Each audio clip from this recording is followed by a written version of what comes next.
Hello guys, welcome again to my channel. This is Upumzile Wakapatedi. This is Conversations with Upumzile, the girl next door. So guys, I am so okay. You should know the drill.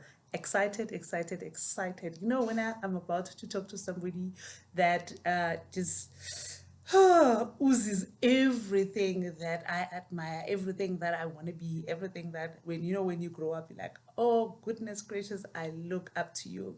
So I am going to be talking to my favorite person. She is the girl next door as well, because it's one of those people that you can see, you can meet, you can touch, you can have a conversation with. They're not far-fetched, but goodness, sure. This is Ukoko Knox. That's what I call her. So Ukoko Knox, my favorite, my favorite, my favorite. But she is Udokta Nokuthula Mazibuko Msimang. Oh, I can't wait. You know, like I don't like to use bios, but I know she's a mother, she's a wife, she's an academic, she's a healer, she's a writer, and she's part of so many writers publishing networks, but hey, I know she's written about 5 books, and her books are more focusing on children and teenagers and all that. But I don't want, this is not my story. I love when people are sharing their stories and telling me their stories so that it gets so interesting to get to know who you're talking to and why they do what they do and how do they do it as well. Because yeah, if I'm going to sit here and just go through, I'm going to be talking to so and so, this is what they did, and this is how powerful they are. No, you hang on. I am going to be having a Zoom call with her just now. So join me, join me, join me as I'm going to be welcoming her. Yeah, here on my space. I love it, I love it, I love it, actually. So we're going to be having that call. So join me, don't go away. And remember, subscribe to the channel. There's still more to come. Yes, the year has been slow, but there's still more to come. So join me. She's ready. I am ready.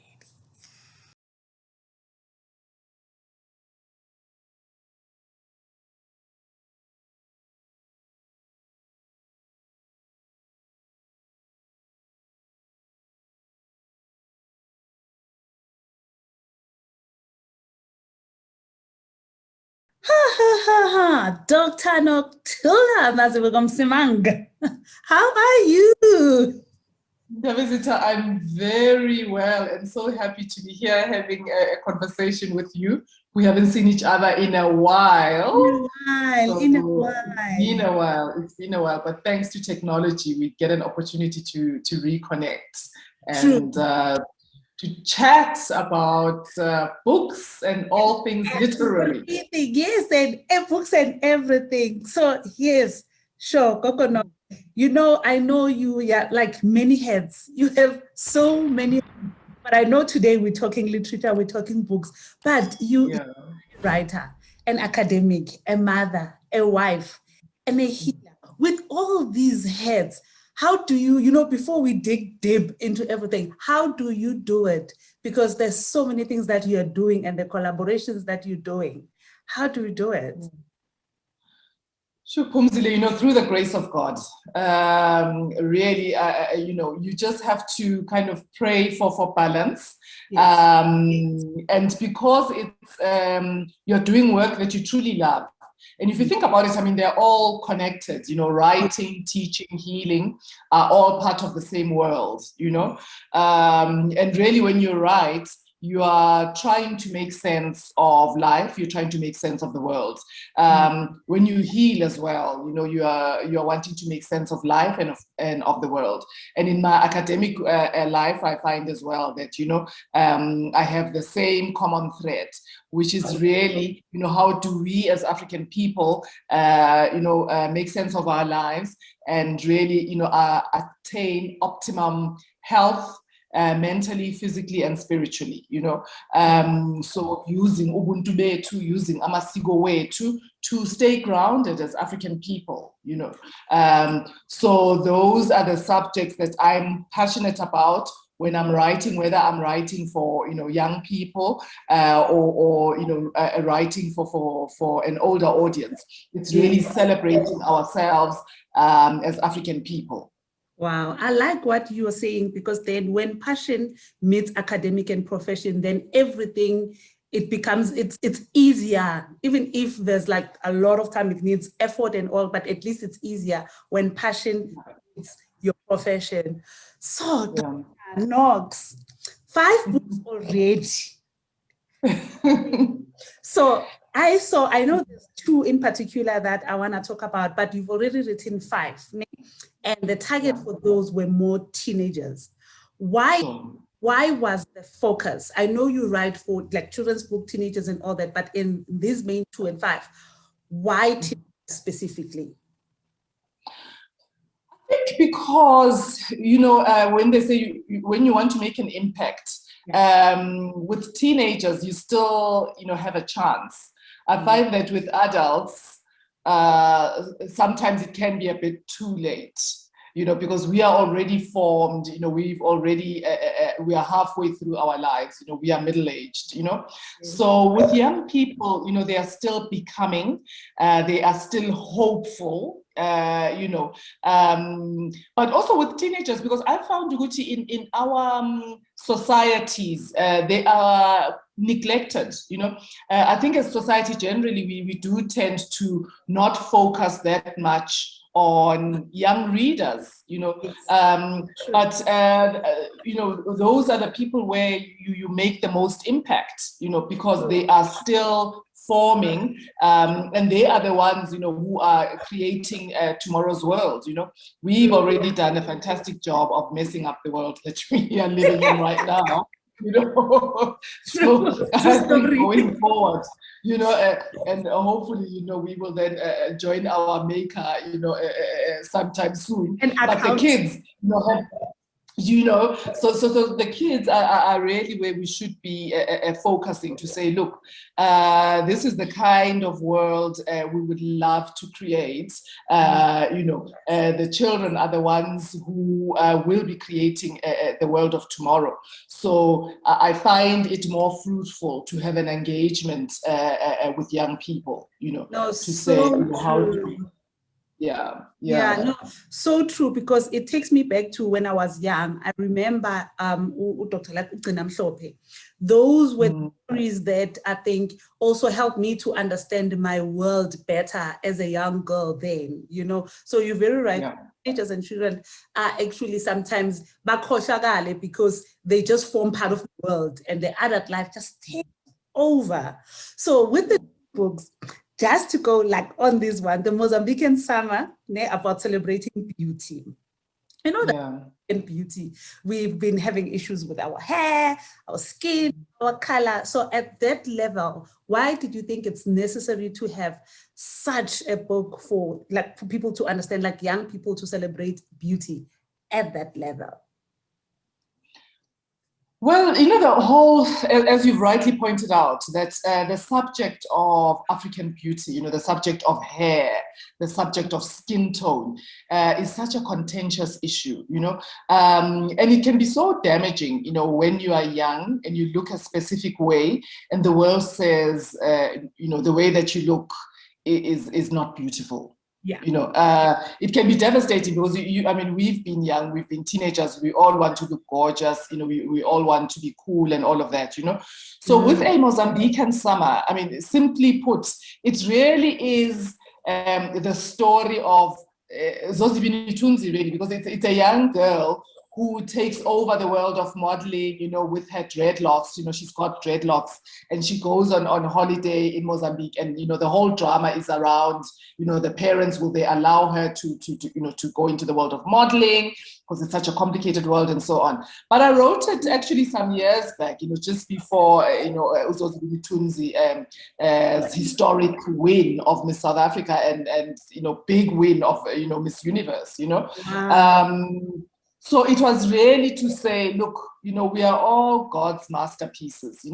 Everybody comes in different shades, in different forms, and that's to be celebrated, And it's actually quite surprising that, look, we are in 2021 and we still have young people, unfortunately, wanting to bleach their skins, unfortunately, feeling that, their hair is not good enough.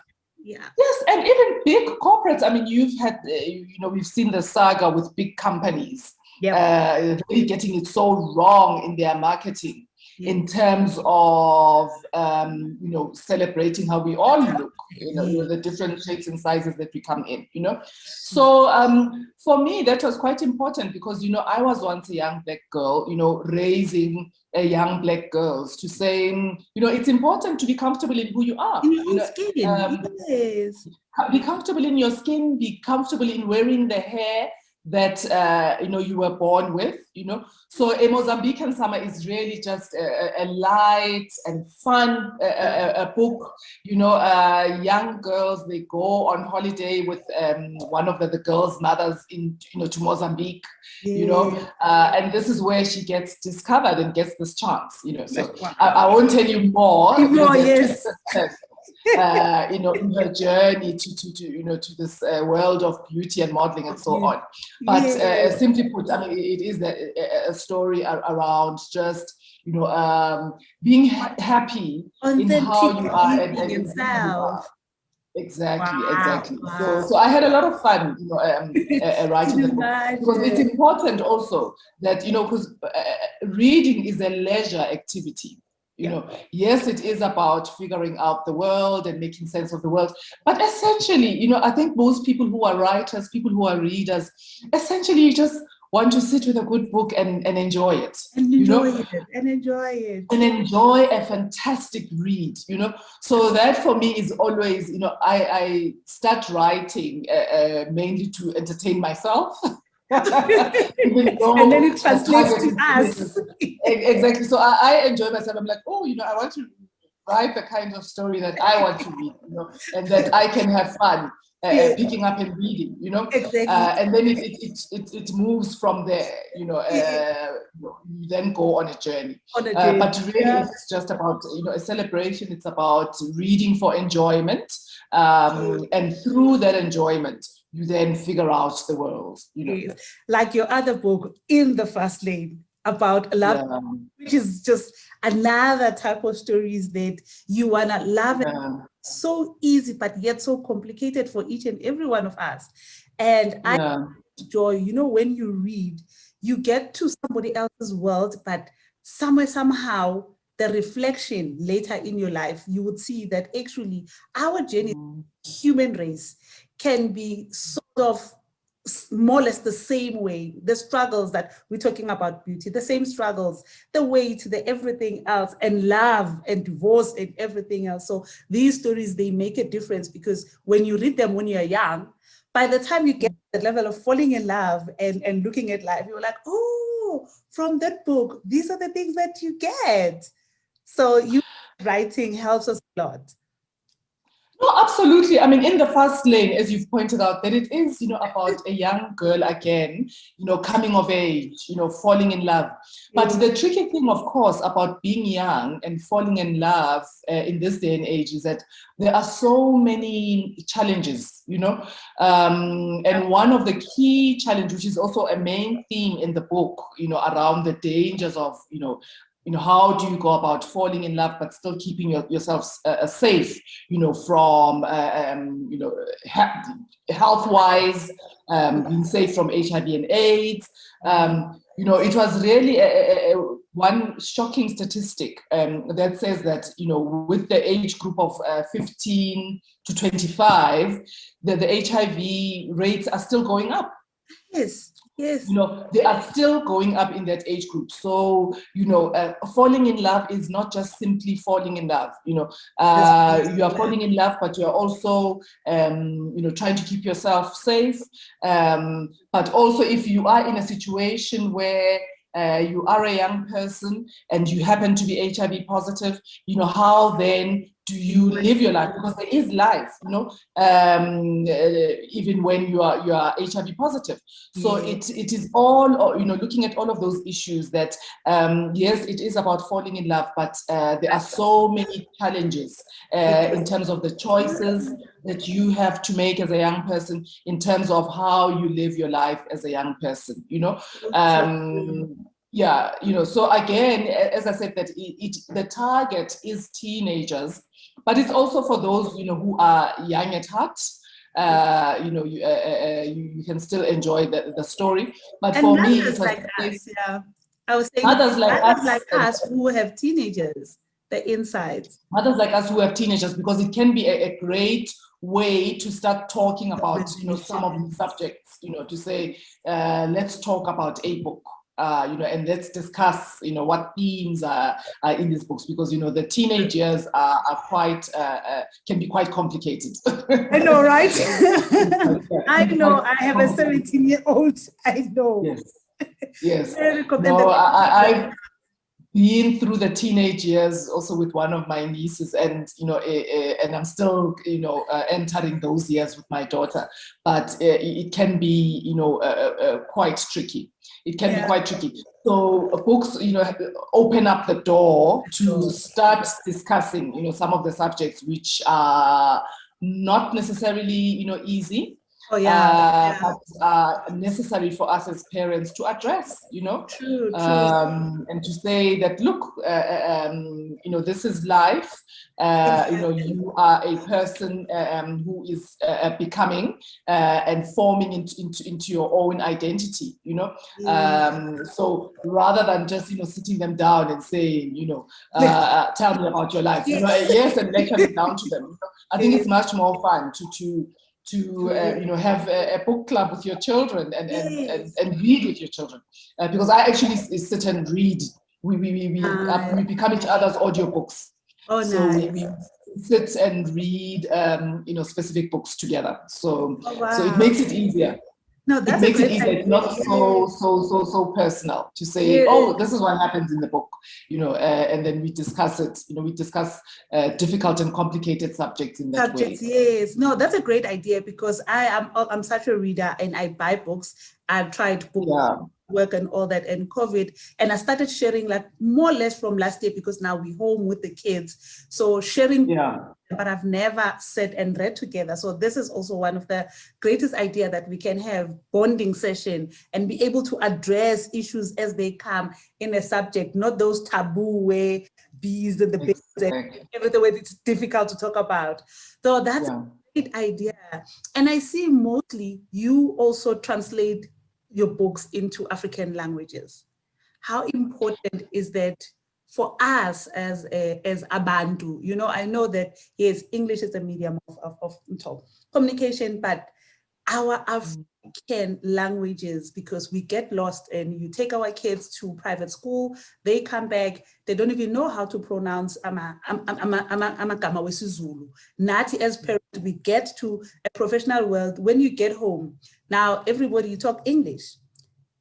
Now you tell your child you're going to do isiZulu because I want you to understand isiZulu. But when you get home, you don't even speak Zulu. You don't even, my daughter, Angela, about the book that they are reading, grade 11, a sergeant, usajeni.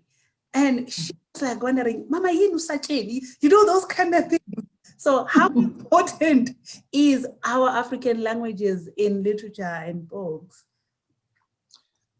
Sure, Pumzile, that's a very, very sensitive and intense subject, because all of us are battling with the issue of language, and we all know that language carries so much of Ubuntu betu, as you say, and I sometimes feel like we are doing our children a disservice our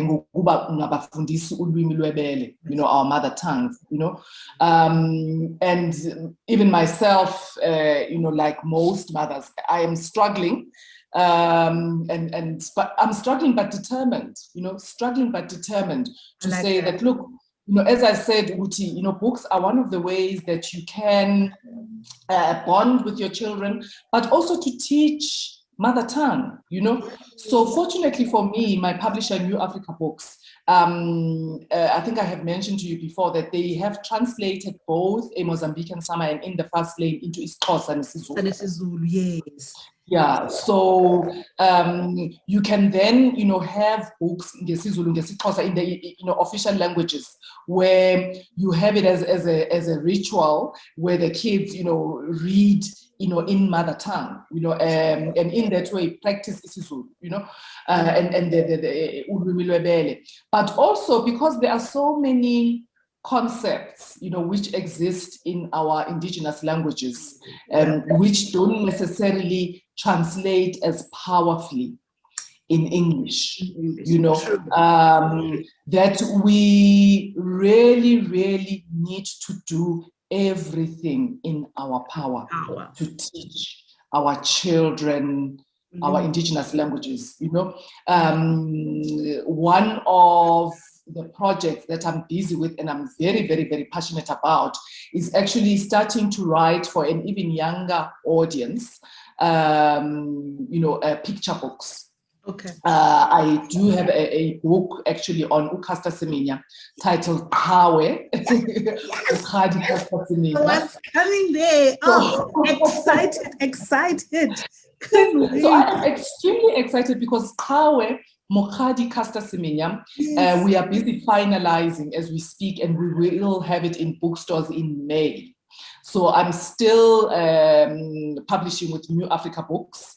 And we will be translating it into 11 of the official languages. I saw that. Yeah. I saw that. That's so 11 of the official languages, So it is important for me to give, children access to all of these stories in these many different languages. And one area that I want to go into in future is to actually have bilingual books. A lot of some of our local writers actually write bilingual books. So where you have one book being written both in English and isiZulu, so you can read in the two languages and practice language that way. But also even it's beautiful. I love bilingual books. I love bilingual books because also, for the younger kids, they learn through repetition. So if they read first in English and then repeat in their mother tongue, you are also reinforcing the learning. You are reinforcing the language, so through repeating, the child then is learning at the same time, And it makes it so much easier. It makes it so much easier, it makes it so much easier. So I will be going in that direction. But the book that's coming out now in May, I'm supremely, excited about, because again, it's about celebrating ourselves, as Abantu, and celebrating one of our heroes, iqhawe Caster Semenya, who has really done so much in terms of putting South Africa on the world map. Putting South Africa on the world map and saying that, look, I don't care how you define me, but this is who I am, and I am the world's fastest woman. Yes, I was ready just to dive in to say, because, I call her like our South African sweetheart, is our sweetheart and has done so much, and not only in terms of ukugijima, but having, the issues again of the homosexual world, LGBTQI, is so much into her that has put us in, let's have this conversation. So you writing that book, so tell me more that, like the journey, when you started that, why did you want to do this particular one? I've always, obviously, I love Caster Semenya. I think she is such a superstar. She is a mega superstar. And I was very fortunate that I befriended her manager. And I could not believe it. I said, to Caster's manager, to Becky, I said, Becky, I've got to write Caster's story, because it is a story of such intense beauty, to say to children that, look, just be who you are in the world. Your background doesn't matter. Use the talents that God has given you. It really is such a powerful story on so many levels. And I then, of course, this conversation started in around 2018. Wow. So I then went ahead and I met Kaz in 2018, and I sat down with her. I said, Mokgadi, I will not take no for an answer. I will not take no for an answer. Before she gets to a memoir and all that. You know, I said, I will not take no for an answer. I am going to write a children's picture book about your story. So you are going to tell me about your childhood. And we are going to sit and have a conversation where you are going to tell me about the 8-year-old Caster, Mokgadi Semenya, you know, who she was, how she was. And, you know, we proceeded to spend the most magical afternoon where I was quite surprised to find out, you know, she loves sweets. Is it? Yes, she told me all about her love of sweets, you know, and she told me that actually, you know, she wanted to be a soccer player, you know, and we just, you know, chatted about, you know, her childhood, you know, and about the fact that, you know, who she is really is you know, a result of the community that she comes from, you know, all the prayers, you know, of her parents, her grandparents, her community prayed for her to succeed, you know, because it's one thing to have talent, but you know, how that talent gets nurtured, you know, how everything trained. Yeah. Background so the support of your family, you know, the support of the coaches that you encounter and work with, you know, so you know, a story then emerged of this really obviously gifted runner, you know, this really humble, you know, this really courageous, you know, person, you know, and who has been that way from a very young age, you know. So I think for me, the central question in writing the story was what goes into the making of a superhero, you know, because a superhero doesn't just become, you know, one day, you know, dropped from the sky, you know. They are raised, you know, they are raised by a community, but also, you know, they are influenced by the strength of their character, you know. So for me, it was important to actually meet Mokgadi and to speak with her and to get her on board the project, and for her to support it, you know. And of course, as you know, she is very passionate about young children reading, you know, because even though she is the sports superhero, you know, she, you know, is at the University of Pretoria, you know, pursuing her studies, you know, she feels very strongly about education and about children reading, and, you know, so for me, it was important to get to know the 8-year-old Mokgadi, who then became the superstar Caster Semenya that we celebrate today, you know. So I have, I'm busy proofing, you know, the final pages, and I'm so excited. It looks so beautiful, you know. The illustrator, Usanelisiwe Singapi, has done an extraordinary job, you know. But everybody, the editors, you know, the publishers, so I am supremely excited, you know, about the Caster Semenya pictures, you know. So, yeah, no, I'm extremely excited about that. So, you know, and very happy, you know, to have Caster Semenya's support and her manager's support to say, look, we are 100% behind this book. You know, it's a book, you know, they've read the book. They've read the book, you know, the manuscript rather, and, you know, are over the moon. Oh, sweet. Oh, sweet. I can imagine. I can't wait. And it's coming out in May. You know what I coming out in May, to be in bookshops in May. Okay. You know what I like about taking it now level at the 8-year-old Caster, because sometimes, you know, you get to see in what where somebody is writing now, they are this big thing and it's a memoir, and that big part of childhood is missed out.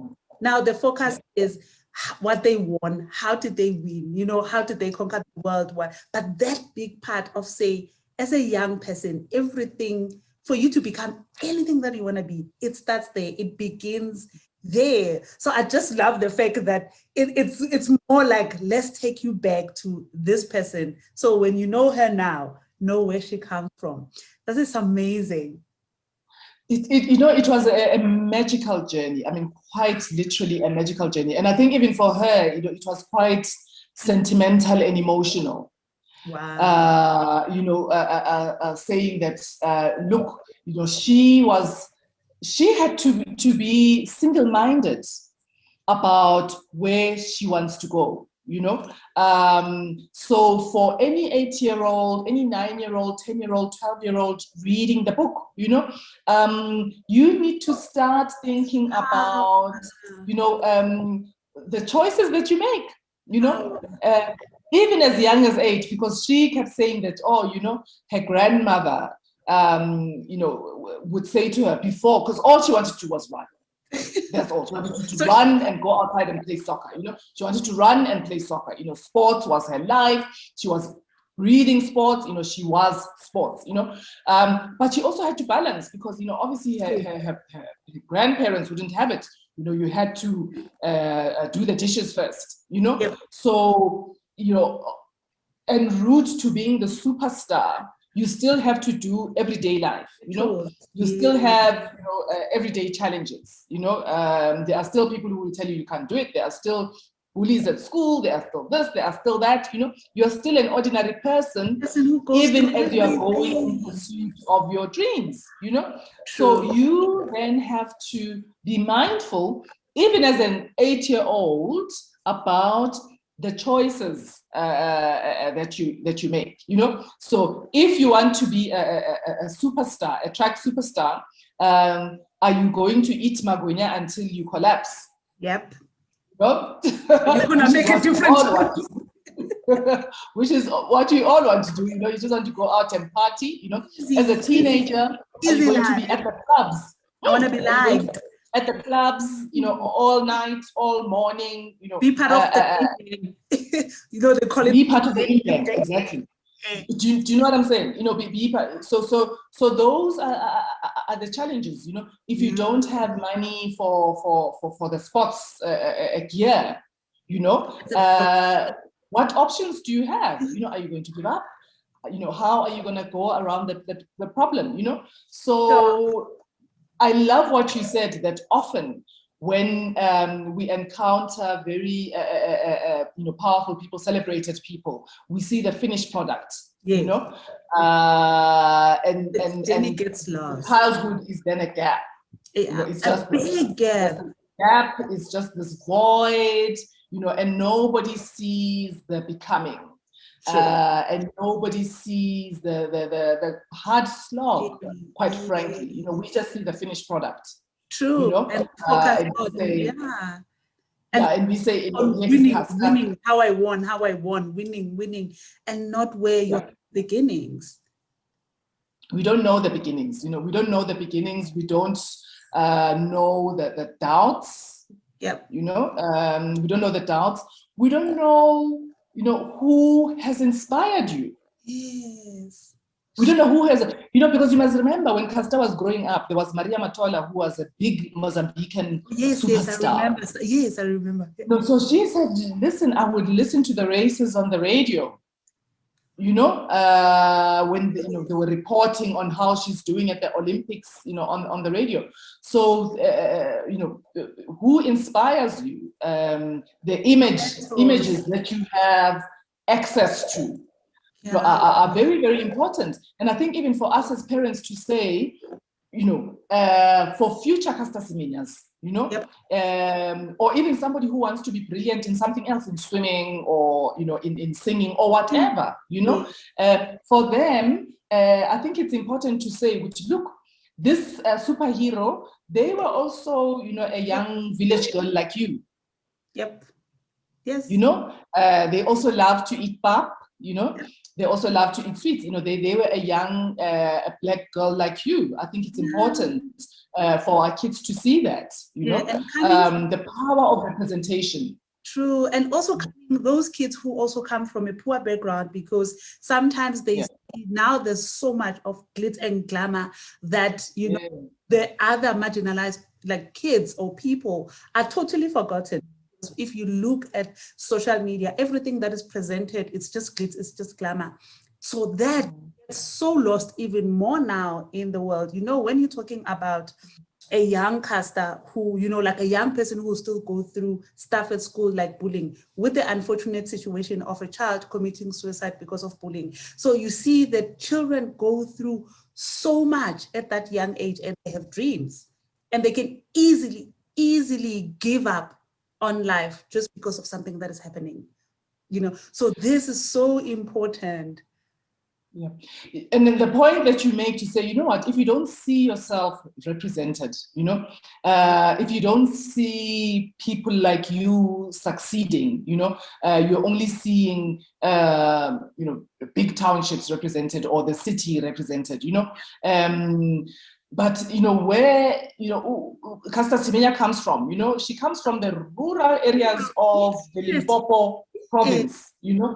And there are many Caster Semenyas out there, you know, who need to know that, look, she didn't just wake up one day, you know, all glitzy and shiny on social media, you know.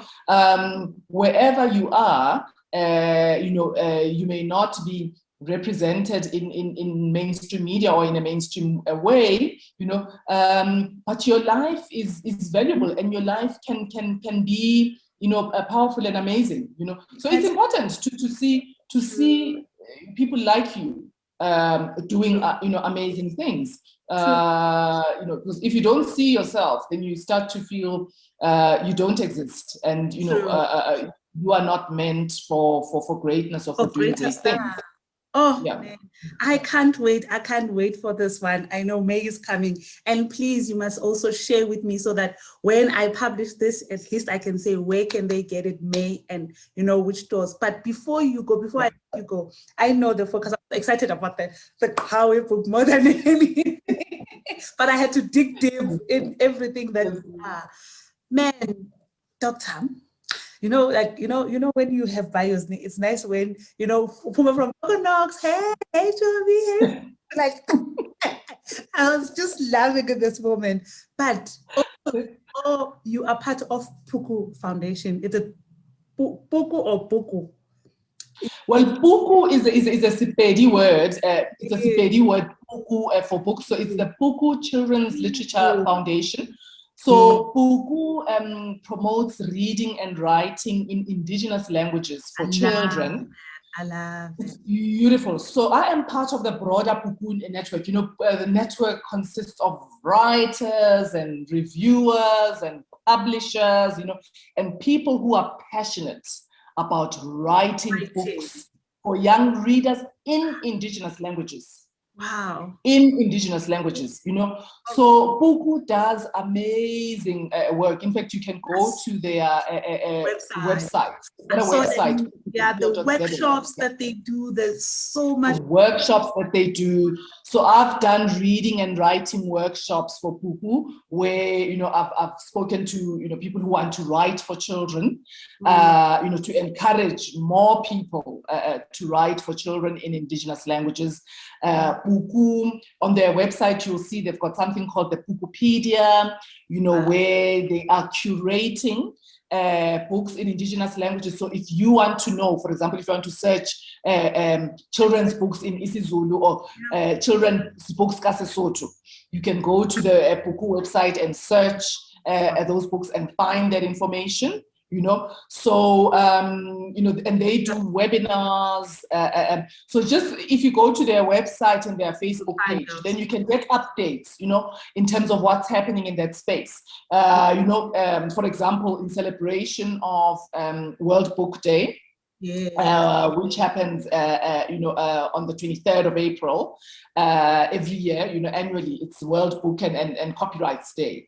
So, you know, they will be hosting, you know, webinars where they speak to people like, for example, uMamSindiwe Magona, who is a celebrated writer who writes in English, nangesixhosa. You know, uMamSindiwe Magona has written countless children's books in ngesixhosa and in English, you know. So really, you know, encouraging people to write for children in mother tongue, but also giving information about where to access children's books. Access. You I know, was so about to say access.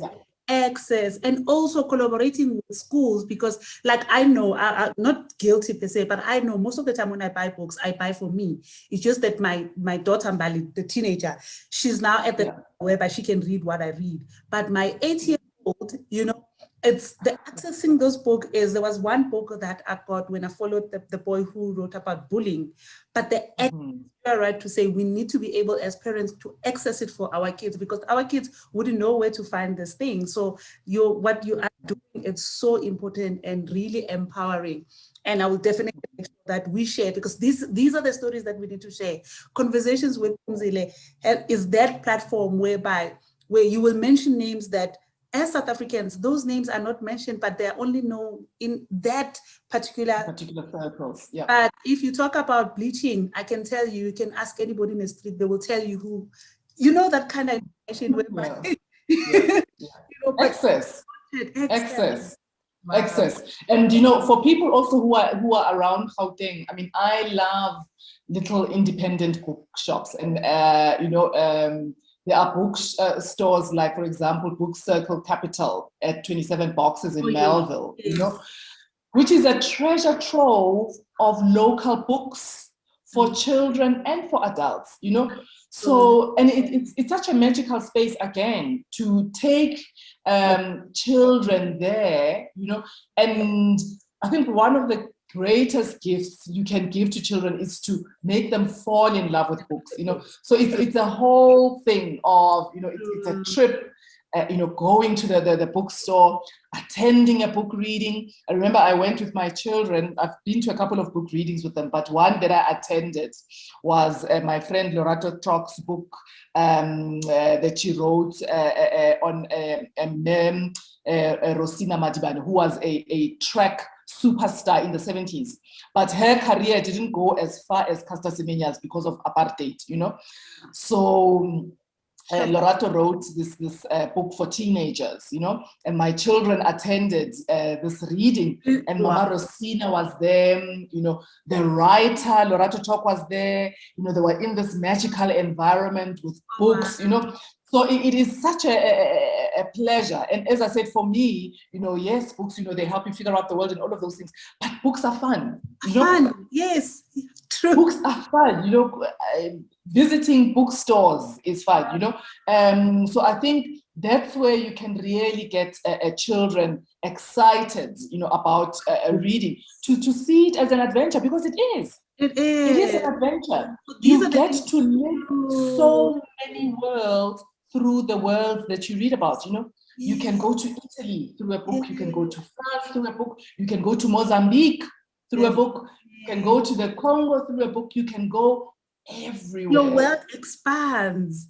Your world expands. So these are the things that we need the power and pleasure of reading. And these are the things that we need to normalize instead of our coffee dates. You know, these are the dates that we can have with our kids. You know, so I like the fact that you're saying, you know, there's places whereby do this as an adventure, as something, you know, TV, get out of the house, go read with your kids.